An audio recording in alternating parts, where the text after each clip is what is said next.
За мал эмнэлгийн ерхий газартай хамтран бэлтгэдэг эрүүл мал Монголын баялагын нэвтрүүлгээ бид нэр мал эмнэлгийн хүрээлэнгээс одоо бэлтгэн хүргэж байгаа. Манай судлаачид адууны нийлүүлгийн өвчний үүсгэгч трипансома эквипердимиг бол байгалийн халдвартай Монгол адуунаас бол ялгаа авсан байгаа. Энэхүү үүсгэгч маань өөрөө шилбүртэн эглүүлэгдэн байгаа. Энэхүү цэвэр үүсгэрийг үржлийн эрхтнээс нь ялгаж аваад түүнээсээ молекул биологийн орчин үеийн арга болох одоо генийн инженерчлэлийн аргаар рекомбинант эсрэг төрөгчийг бэлтгээд онцлогыг гаргаж авсан. За тэрхүү онцлогыг бид нар түргэн онцлогооны тест хийхэд бас ашиглаж байна. Мөн одоо баталгаажуулах шинжилгээ буюу фермент холбох эсрэг бэмийн урвал олон улсад бол ELISA гэж нэрлэгддэг энэ онцлогт бол онцлог болгон ашиглаж байгаа. За Онцлог нь энэ байна уу? Та танилцуулаач те. Энийг яад нэг удаа ингээд онцлоход нэгийг одоо нэг удаад ашиглах уу? Нэг түргэн онцлогооны тестийг нэг л шинжилгээнд ашиглана.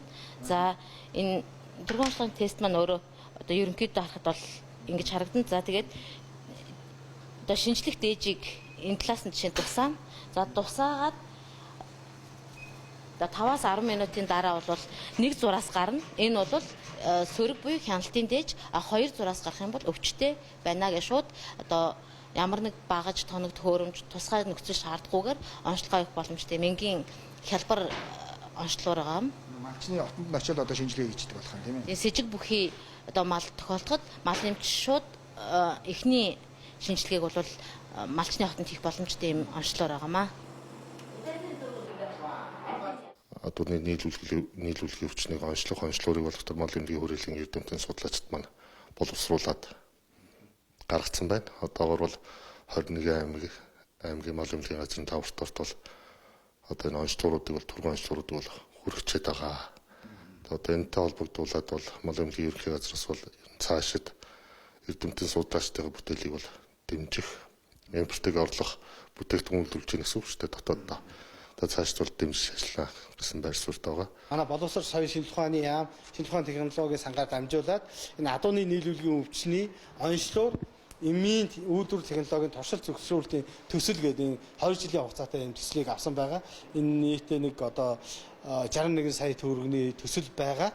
Тэгээ энэ 61 сая төгрөгийн төсөл маань энэ онцлогооны бэлтгэлүүдийг үйлдвэрт нэвтрүүлээд үйлдвэрлэлийг нь яваад дотоодынхаа хэрэгцээг биднүүд бол Монголын одоо орон нутгийн малын эмчнэрийн бол 40%-ийг нь бол ямар ч байсан энэ 2 жилийн хугацаанд хангана гэсэн зорилт тавьсан байгаа. Цаашдаа бол Монгол улс 100% хангана гэсэн онцлогоо. Дээрээс нь бол гадаадаас бол энэ онцлогоодыг авъя гэсэн юм ихний саналуд байгаа. Жишээлбэл Хонконг гэдэг үнэхээр адууны энэ уралдааны бол маш их олон уралдаанд тэр Хонконгод явдаг юм байна. Тэгээд тэнд бол маш олон адуунууд бол одоо уралдах тэр морьдгүй азрах гэдэг ингээд эднүүд маань тэнд Хонконгод ирж уралддаг юм байна. Тэр үед өөрийнхөө орон руу оруулахад бол заавал энэ өвчний шинжилгээ хийгээд эрүүл гэдэг баталгаажсан энэ тохиолдолд өөртөө бас давхар хэлийн орж ирэнгүүт нь бас шинжилгээ аваад онцлогоо өгдөг. Тэгэхээр энэ бидүүдийн хурдвчсан онцлогооны тестийг худалдаж авъя. Тэгээд энэ маш их бас том бизнесийн гэдэг юм уу ийм зах зээл байна гэдэг ингээд эхний яриа хэлцлүүд явагдаж байна. За адууны нийлүүлгийн өвчний үед бол одоо сэлдээ авдах энэ бол нийлүүлгийн замаар халддаг өвчин. Сэлдээ одоо азрагт бол сэлдээ авдах, хэвлийн орчмоор одоо хавагнах, одоо арьсан дээгүүр зарим юм толб байдлын юм бас өрслүүд үүсэх тэр юм шинж тэмдгүүд илэрдэг. За гүүнд бол одоо өвтрэнээс баг зэргийн юм шингэн ялгац гарах, хавагнах тэр зэрэг шинж тэмдгүүд илэрнэ. За халдварын 3-4 дэх шатанд бол мэдрэлийн хэв шинж рүү ороод ирсэн тохиолдолд одоо морих, одоо чихний мэдрэл саажих зэрэг шинж тэмдгүүд илэрдэг байгаа. Тийм дээд урал моригаад чихний мэдрэл саажаад чихэн нэг өрөөсөн чихэн унжина гэсэн үг байгаа. Адууны нийлүүлгийн өвчин бол анх 2000 онд Монгол улсад онцлогдсон. Тэрнээс хойш бол ерөнхийдөө бол цар хүрээний нэмэгцээр одоо нийт адууны эрдэмтэн судлаачдаас авсан тав баримтаар бол Монгол улсын бараг нийт адууны 10% нь бол халдварлалтай гэсэн тийм өөрчлөсөн байдлаар судалгаа гаргасан байна. Энэ бол эдийн засгийн асар их хор хохиролтой өвчин. Тийм учраас бол олон улсад бол худалдааны болоод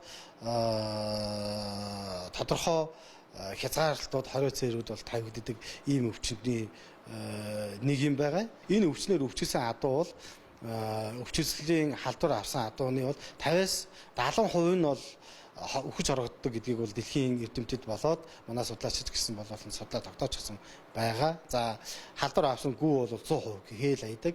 За нөгөө талдаа бол тухайн сүргэд нэг л одоо халдвартай адуу байлаа гэдэг сүрэг биш одоо үржлийн адуу гэдэг маань манайх бол одоо юу гэдгийг азаргаараа ингээд сөрөглөө байж байгаа хэрэг тухайн тэр үржлийн адуунаас нэг л халдвартай гэвэл бүхэлдээ халдвартай гэж ингээд үздэг. Яг л бүх халдвар азарга нь халдвартай байвал бүх гүнүүд нь бол халдварлсан байх юм боломжтой болдог.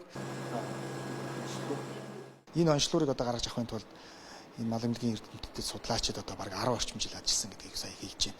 Энэ хугацаанд ямар ч байсан манай эрдэмтэд энэ онцлогоор бол одоо бүтээгээд авсан. Гаднаас бол захиалах шаардлагагүйгээр дотооддоо одоо үйлдвэрлээд явуулж байгаа та бүхэнд сая товч үзүүллээ.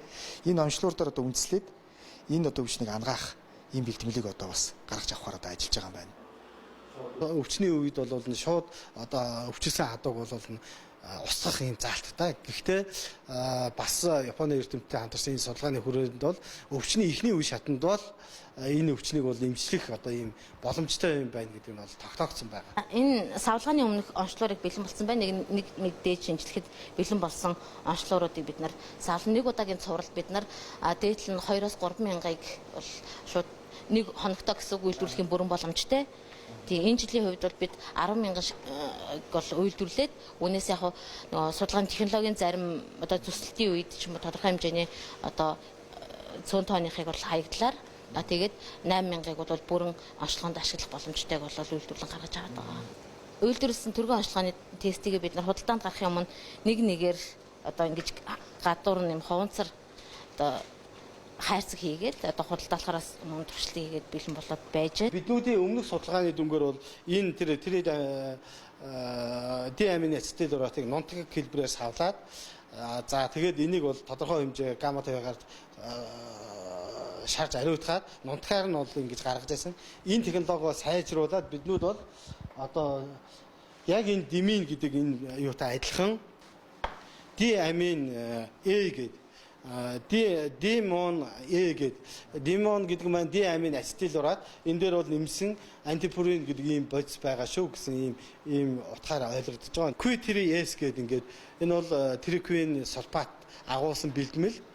Тэгээд энэ дээр бас хэрэглэхийнхаа өмнө бас уусгаж бодистой уусруулад ингээд тарьдаг. Энэ бэлтгэлийн технологиг гаргаж аваад одоо бол үйлдвэрлэлийн одоо чанарын лабораторийн чанарын шинжилгээнүүд нь хийгдээд үйлдвэрлэлийн туршилт одоо нөгөө адуун дээр энэ димийн бэлтгэлтэй харьцуулаад үр дүн хэрэг байх нь үгээд ингээд туршилтын ажил хийгдэж явж байна.